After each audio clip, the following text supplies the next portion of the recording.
Maior produtora de conteúdo ligada à extrema-direita nacional, a Brasil Paralelo é responsável pela produção e propagação de fake news, discurso de ódio e negacionismo da crise climática no país. Detalhe, a empresa está até o pescoço envolvida na tragédia das enchentes do Rio Grande do Sul. Ricardo Gomes, vice-prefeito da capital gaúcha, foi um dos primeiros colaboradores da Brasil Paralelo.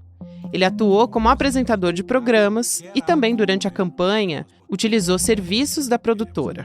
No momento em que a extensão da tragédia ainda está sendo avaliada e são consideradas preventivas para o futuro, a gente se pergunta: até onde vão os laços da Brasil Paralelo com o poder? Quais são os riscos que isso coloca para medidas de conscientização e na prevenção de novos desastres climáticos?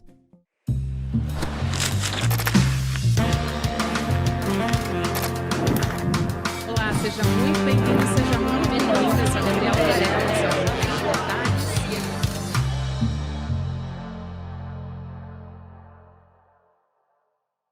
Olá, seja muito bem-vindo, seja muito bem-vinda. Eu sou a Gabriela Varela e esse é o Videocast em Detalhes. E aqui, sempre com um convidado ou uma convidada, a gente analisa uma temática, uma notícia importante do momento. Hoje eu converso com a jornalista Amanda Audi, que é da Agência Pública, sobre a Brasil Paralelo, que é uma das maiores produtoras de conteúdo ligadas à extrema-direita no Brasil. E ela acabou de publicar uma reportagem bastante aprofundada, extensa, sobre a ligação do vice-prefeito de Porto Alegre com essa produtora. Amanda, obrigada por aceitar nosso convite. Seja muito bem-vinda ao ICL e ao Em Detalhes também. Oi, Gabriela, muito obrigada pelo convite, estou feliz de estar aqui. Prazer falar contigo, Amanda. Bom, para começar, eu vou pedir para a gente começar aqui do básico mesmo. Quem é o Ricardo Gomes, né, o vice-prefeito de Porto Alegre? Qual que é a relação dele com a Brasil Paralelo que você apurou junto com os teus colegas na reportagem da Pública? Certo, o Ricardo Gomes, ele é um advogado de formação, mas ele tem um histórico bastante ligado à política no espectro conservador. Assim. Ele já foi vereador de Porto Alegre e ele é um dos fundadores do Instituto de Estudos Econômicos, que é uma think tank aí ligado a esse setor. E ele foi eleito vice-prefeito de Porto Alegre em 2020, na chapa do Sebastião Melo, que é o atual prefeito. Hoje ele está no PL, que é o partido do Jair Bolsonaro, e ele é um dos principais integrantes do Brasil Paralelo. Assim. Ele não é fundador, ele não está na junta comercial, esse registro, mas, enfim, ele está desde o começo ali nas discussões, na formação dessa produtora, e também ele hoje apresenta um programa na Brasil Paralelo, um programa semanal que chama Magna Carta, e ele foi o primeiro professor a dar um curso ali também. É uma história que está ligada já há bastante tempo e, enfim, ele aparece em vários documentários, em várias lives da produtora. É uma conexão bem forte. Inclusive, ele aparece em lives recentemente, agora durante a tragédia no Rio Grande do Sul, usando até um boné da Brasil Paralelo. Pois é, isso é muito interessante, né? Inclusive, eu queria te perguntar se, pela apuração de vocês, essa ligação, o quanto que ela pesou, essa ligação do vice-prefeito com a Brasil Paralelo, né, nas medidas que a prefeitura de Porto Alegre tomou e não tomou também nessa prevenção de enchentes na capital, né? Enfim, que foi uma das mais afetadas, uma das cidades mais afetadas do Rio Grande do Sul. É muito difícil fazer uma conexão direta.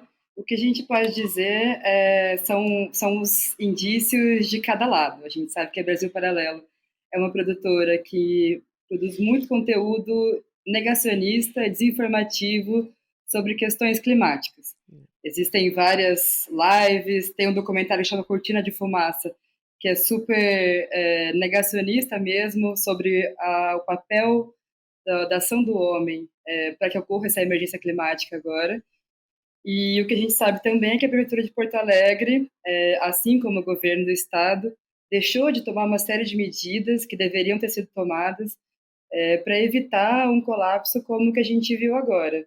Então, assim, é claro que a gente não pode dizer que a Brasil Paralelo teve alguma interferência direta nisso. O que a gente sabe é que a posição dessas pessoas que estão envolvidas nisso é pendente para um lado que não é o mais adequado se você está considerando que a gente precisa tomar medidas muito efetivas e para ontem, para evitar desastres como o que a gente está vendo, né? E que no estado do Rio Grande do Sul, infelizmente, já é a terceira vez em um ano, né, que não tão grave quanto agora, mas, enfim, com enchentes, com mortes, com toda essa destruição que a gente está vendo, esse cenário todo tão triste, né? É, sem dúvida. Você até comentou um pouco do documentário, mas eu queria te pedir para explicar um pouco melhor como é que a Brasil Paralelo trata o aquecimento global, né? E acho que isso tem uma influência muito importante, um papel importante, inclusive, nesse negacionismo, porque nesse momento a gente tem tido a sociedade de uma maneira geral, mas também as fake news atrapalhando diretamente no salvamento dessas pessoas, no resgate dessas vítimas e não só em Porto Alegre, mas no Rio Grande do Sul, de maneira geral. Então, eu acho que vale a pena a gente explicar aqui como que tem sido o papel da Brasil Paralelo em atuar diretamente, né, como um agente, como um órgão, né, não vou aqui nem chamar, porque eles se autodenominam, né, jornalismo, mas é extremamente ligado à extrema-direita e a mentiras, e tem feito documentários não só em relação ao aquecimento global, mas também descredibilizando, por exemplo, a história da Maria da Penha e tentando construir uma série de mentiras em cima disso. Então, não é a única linha do Brasil Paralelo, mas eu acho que vale a pena a gente explicar também, porque é um papel que, nesse momento, é muito chave quando a gente está falando de pessoas que estão perdendo a vida por conta das enchentes, né? E por conta do negacionismo também, acho que está diretamente ligado. A gente viveu um pouco isso na pandemia de Covid e acho que, de novo, a gente está passando um pouco por isso mais uma vez, né, Amanda? Uhum, sim, exatamente. Tem um ponto, Gabi, que eu acho bem emblemático dessa situação toda, que foi uma live feita pela Brasil Paralelo, agora no começo não, desculpa, nos primeiros dias onde estava toda aquela crise humanitária, em que as pessoas ainda estavam vendo o que fazer para doar, para ajudar, enfim. E foi uma live em que participou o Ricardo Gomes, que é o vice-prefeito lá de Porto Alegre, alguns apresentadores do Brasil Paralelo, e tinha também o Cláudio Goldstein. Ele é um empresário lá de Porto Alegre. Ele tem um instituto chamado Instituto Cultural Floresta. É uma ONG, enfim, que atua com várias questões aí e tal, que se envolveu super nessa parte de doações. Eles compraram várias antenas da Starlink, que é a empresa do Elon Musk, né? E nessa live, o Ricardo Gomes indicou a doação de Pix para esse instituto do colega dele, inclusive eles comentam que eles trabalhavam juntos ali e tal, indica que a doação fosse feita para eles e não tanto para a prefeitura, o que é uma coisa curiosa, assim, né? Porque a prefeitura que ele mesmo estava representando ali. Ele diz: não, pode doar para a prefeitura, mas é só porque a agilidade é muito diferente. Quando você doa para a iniciativa privada, a coisa pode ser feita na hora, né? Para a prefeitura tem uma série de entraves burocráticos, aquele discurso todo. Então, recomendou essa doação aí. E o que é esse Instituto Floresta? Eu estou só chamando para esse ponto, pode parecer um pouco nada a ver, mas tem uma conexão. Não, era uma pergunta que eu ia te fazer, inclusive. Eu já ia te perguntar o que que é o ICF e qual que é a relação, inclusive, com a Brasil Paralelo, porque pela reportagem, inclusive, desculpa te interromper, mas só para recomendar que as pessoas leiam a reportagem, porque parece uma loucura, né? Tem Elon Musk também envolvido nessa história, tem o Olavo de Carvalho, a gente vai chegar nesse ponto também, mas você diz, né, vocês, aliás, você e os outros repórteres que apuraram essa matéria, que a inspiração tanto do ICF quanto da Brasil Paralelo é a mesma. Então eu ia justamente te pedir para explicar da onde vem o ICF, da onde vem essa inspiração. Isso. Só dizer aqui que essa matéria, como você citou, eu fiz com outros dois jornalistas, que é o Bruno Fonseca e o Gabriel Gama. Então, só para deixar registrado. Bom, eles têm uma formação, tem uma origem parecida, uma origem, na verdade, é a mesma origem. Assim, lá em 2016, quando estava toda aquela discussão sobre o impeachment da Dilma, algumas pessoas que estavam envolvidas nesse rolê todo aí começaram a fazer algumas reuniões para discutir ideais conservadores, muito baseados nas ideias do Olavo de Carvalho. E isso lá em Porto Alegre foi capitaneado pelo Henrique Viana, que é um dos fundadores do Brasil Paralelo. E nessas reuniões, que eram ali com empresários, com estudantes, com economistas e tudo mais, eles tinham uma apresentação em PowerPoint, que falava sobre uma ideia do Olavo de Carvalho, que é assim, você não pode olhar para uma árvore, você tem que ver a floresta inteira. O que isso quer dizer? A guerra cultural. Não adianta você tirar a Dilma do poder, que era a discussão na época, você tinha que também ocupar universidades, a cultura, enfim, está em todos os espaços para, de fato, esse pensamento conservador, liberal que eles propõem, esteja formativamente na sociedade. Então, daí se formou a Brasil Paralelo, que é essa produtora de vídeos, de conteúdo, que tem esse serviço de streaming, que é para ocupar um espaço aí nessa área de entretenimento, de produção audiovisual, enfim. E o Instituto Cultural Floresta, o ICF, foi criado nesse mesmo momento para estar nessa parte aí entre sociedade, iniciativa privada e governo, uma entidade que atua entre esses meios todos. E o nome Floresta veio justamente dessa apresentação em PowerPoint, que o nome era Floresta. Então é uma ligação completamente baseada. Esses fundadores, tanto do ICF como do Brasil Paralelo, estavam ali juntos discutindo e são próximos até hoje, tanto que nessa última live aí agora, que foi faz poucos dias, eles estavam ali ainda conversando, pedindo doação e tudo mais. Então a gente pode ver que todos eles têm essa origem comum aí, que são crias, a gente até usou isso no texto, do Olavo de Carvalho, esse guru bolsonarista. É, foi uma espécie de homenagem, pelo que vocês contam, né, essa apresentação de ideias do Olavo de Carvalho.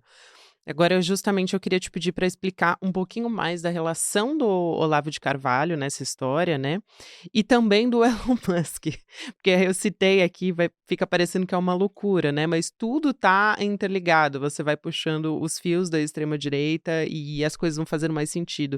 Queria te pedir para explicar um pouquinho, Amanda, sobre como entra o Elon Musk nessa história e o Olavo de Carvalho você explicou um pouco também, mas talvez para a gente entender um pouco melhor como é que ele e os outros fundadores da produtora também, enfim, como é que eles estavam relacionados com a Brasil Paralelo e com o ICF também. Gabi, é engraçado mesmo como quando você investiga qualquer coisa que tenha a ver com esse espectro, nessa área, você vai puxando fio, de fato tá todo mundo ali, assim, não falha nenhuma vez. Então, é isso, o ICF começou a pedir doações para comprar essas antenas da Starlink, que é essa empresa do Elon Musk. O Elon Musk, essa pessoa que, né, é dono do X, o Twitter, e que já teve diversas manifestações ligadas à extrema-direita, criticou o Alexandre de Moraes, eu posso dizer que é uma crítica, né? Enfim, eu estou pedindo palavras aqui também, assim, e tem essa interferência na política, direta ou indireta, na política brasileira, bem forte, né? Bem atuante. Ele virou uma espécie de ídolo, de modelo aí para os conservadores, para os bolsonaristas, para as pessoas que ficaram meio órfãos aí nesse momento. Então, eles compraram, segundo o próprio Cláudio Goldstein falou para a gente, 400 antenas, cada uma custa entre R$ 1.000 e R$ 3.000. Segundo ele, foi tudo pago por doações Pix mesmo. E, segundo ele, também a partir do engajamento da sociedade. Então, pessoas que viram esse pedido e acharam que era importante essa doação das antenas e tudo mais, porque essas antenas, segundo eles explicam ali, é para você ter internet, conexão de internet em lugares que são ermos e que estão com problemas ali na transmissão. A gente já viu também que agências de checagem desmentiram essa informação. Segundo eles, e até algumas pessoas que moram no Rio Grande do Sul com quem eu conversei, dizem que a internet funciona, assim, na maior parte dos lugares. Então, não seria, tipo, a principal urgência, a maior necessidade possível naquele momento para se ter esse sinal de internet. É claro que é muito importante, mas a questão é que eles podem até estar fazendo algo que é de fato essencial, que de fato está ajudando pessoas.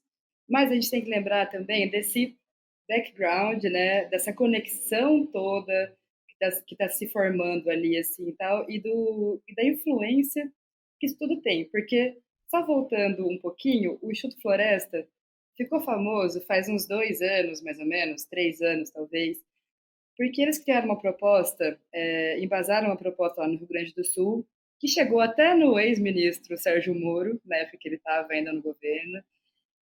Não foi prefeito no governo federal, mas foi no Rio Grande do Sul, sim, em que empresários se juntavam para comprar itens de segurança pública. Então, viaturas, armas, munições, e eles mesmos poderiam direcionar para onde iam esses itens. O que isso quer dizer? Que a segurança pública passa a ser determinada a partir de interesses privados. Então, se um empresário acha que precisa de mais viaturas em determinado local, ele vai conseguir fazer esse direcionamento. O que é uma coisa muito complicada, porque não se pensa em todos, né? Se pensa, sim, num grupo que está ali próximo dessa pessoa, desse grupo empresarial, enfim.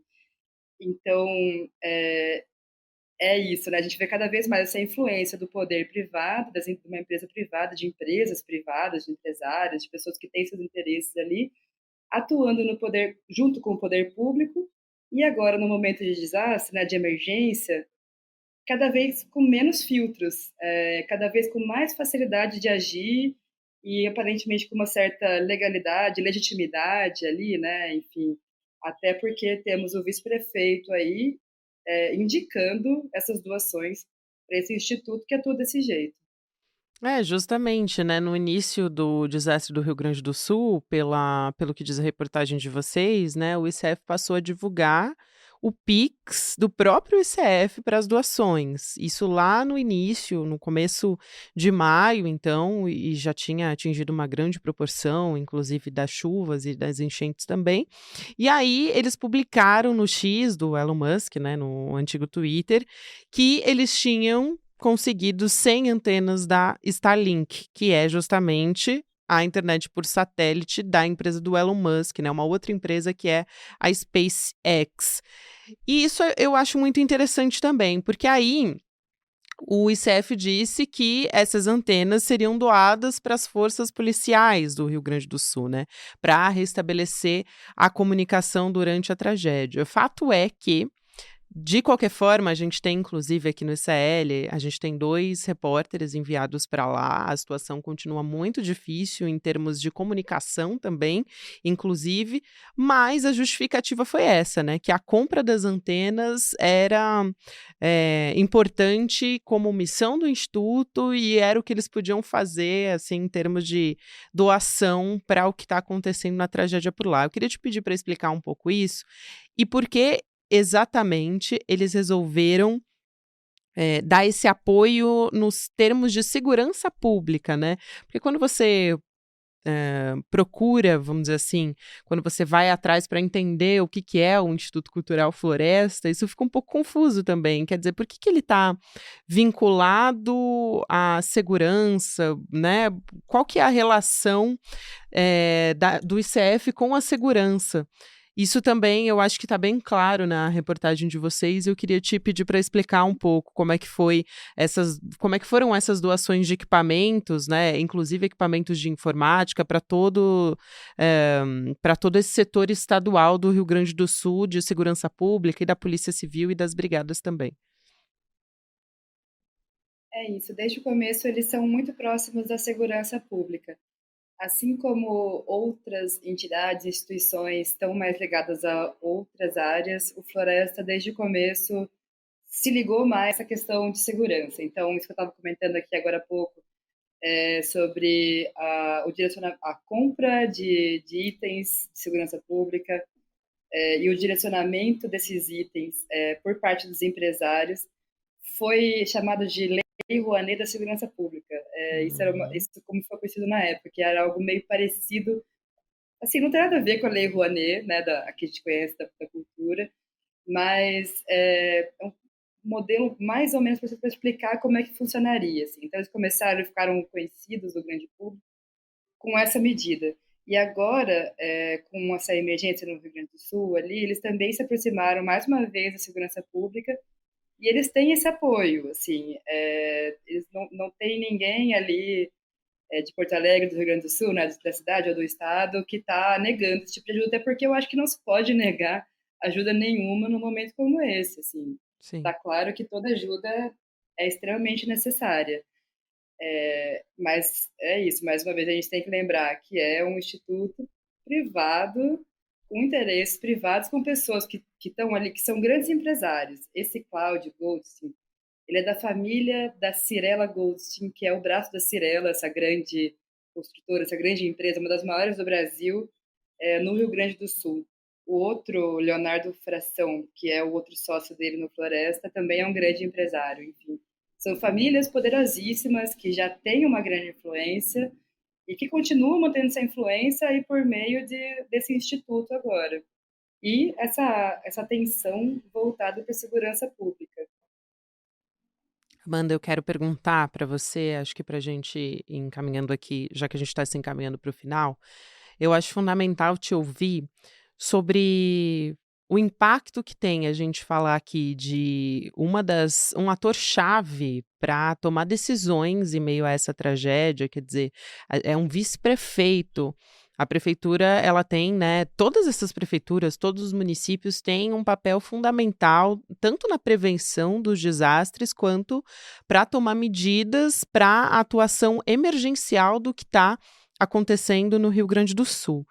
E essa notícia apurada por vocês, essa reportagem que mostra essa ligação fortemente com a Brasil Paralelo, inclusive como apresentadora, como alguém muito atuante dentro desse órgão, vamos dizer assim, que é a Brasil Paralelo, nessa empresa, né, que tem diversas produções que colocam em dúvida a existência do aquecimento global, que minimizam o impacto do agronegócio no meio ambiente. Eu queria te perguntar qual é o impacto que isso tem, e não só no sentido de prejudicar a visão que a sociedade tem em relação ao poder que o Estado tem de tomar decisões, né? Então, por exemplo, uma pessoa que está precisando de um resgate, ou essas famílias que estão em situação de vulnerabilidade, elas são impactadas diretamente por essas notícias falsas e que descredibilizam o aquecimento global ou que negam que ele existe, né? Você ter um agente público numa posição como vice-prefeito que está ligado a um órgão desse, qual é o poder que isso tem? Eu acho que é fundamental a gente falar sobre isso, né? Porque isso não poderia acontecer. Assim, parece que a gente está falando algo muito básico aqui, mas na verdade é muito grave isso que está acontecendo, né? Porque as pessoas, nesse momento, tudo que elas têm é acreditar que o poder público pode atuar para tirar elas dessa situação. Então, queria te ouvir a respeito disso. Uhum. Pois é, eu acho também um absurdo, no sentido de que como pode uma pessoa que ocupa o cargo público, da qual dependem tantas outras pessoas, né, toda a população de uma cidade e do seu entorno ali, estar envolvido tão diretamente num espaço que cria um ambiente desinformativo? Porque, como a gente falou antes, é claro que a Brasil Paralelo não tem um poder decisório, não existe uma possibilidade de ir lá editar uma lei, não. Mas a gente sabe da influência que tem, até pelo tamanho que o Brasil Paralelo tem nas redes sociais e de assinantes mesmo, é muita gente mesmo que acompanha, Gigantesco, total. gigantesco. E essa criação desse ambiente desinformativo é muito danosa na hora em que você tem uma situação como essa, em que as pessoas realmente querem ajudar. Porque daí chega né, numa situação dessa, você entra no Zap, tem lá alguma mentira. Eu não estou dizendo que a Brasil Paralelo está criando essas mentiras, mas existem N conteúdos feitos por eles que coloca em dúvida mesmo esse impacto da ação do homem para a destruição do nosso clima, do meio ambiente, enfim.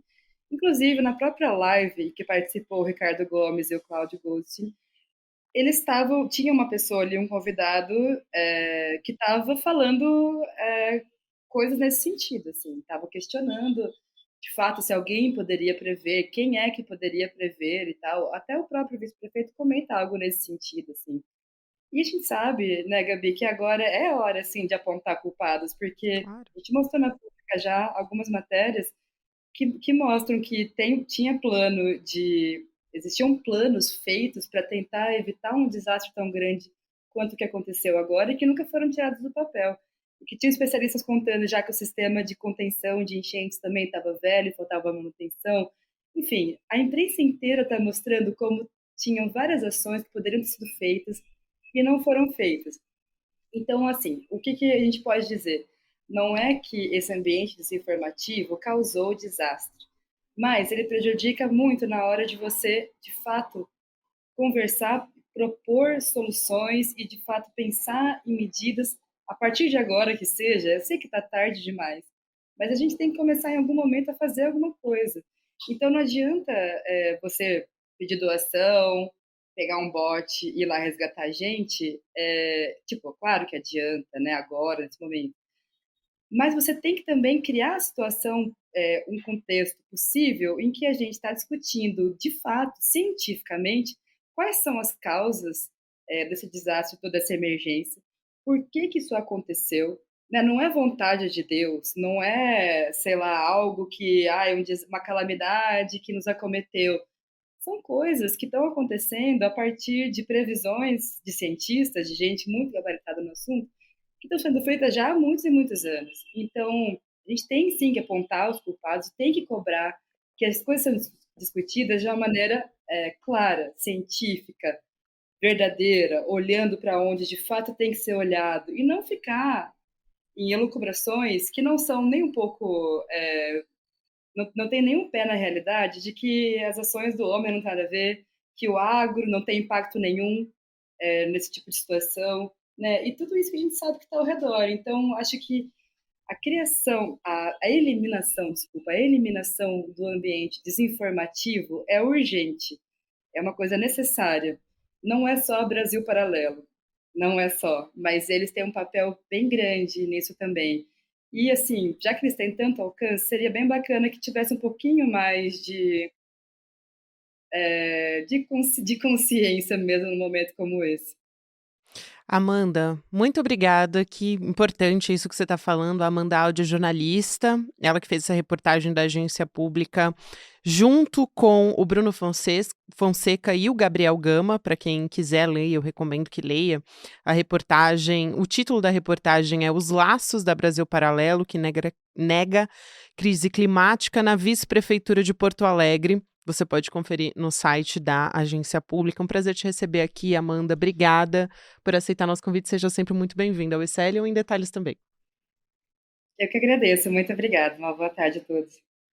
Obrigada. Parabéns pelo trabalho, querida. Até mais. Agora tem Mercado Investimentos, depois tem Rolê CL e depois, às 6 horas da noite, CL Notícias segunda edição. Lembrando também que a gente está em todas as plataformas de áudio. Você pode ouvir e assistir o Em Detalhes em qualquer momento do seu dia. Tchau, obrigada, até amanhã. E aqui eu tenho o que é mais raro e mais importante para o jornalista: liberdade total de opinião. Eu nunca trabalhei numa empresa jornalística onde a gente realmente pudesse dizer aquilo que a gente pensa verdadeiramente. Como é que você vai fazer uma crítica se você tem patrocínio do agronegócio, das indústrias de bebida ou de comida processada? Então, independência econômica, é aí que a gente faz a diferença. Bom, o fato da gente não ter patrocínio, não ter rabo preso com ninguém, acho que dá essa força pra gente poder falar realmente o que a gente pensa, da gente ser independente. Aqui eu tenho a liberdade para falar o que eu quero, para ser eu mesmo, eu não preciso mentir. A partir do momento que você trabalha num lugar que você tem a liberdade de comentar, né, de discordar, a opinião é colocada na mesa e todo mundo com a sua opinião soma. O ICL foi escolhido o melhor canal de opinião do Brasil porque a gente está muito comprometido em ter opiniões diversas, muitos especialistas. É o único canal que não tem o comprometimento com empresas, com lobby, com publicidade, com monetização, enfim. É um canal 100% livre. Absolutamente independente dos interesses das pessoas que são mais poderosas do país.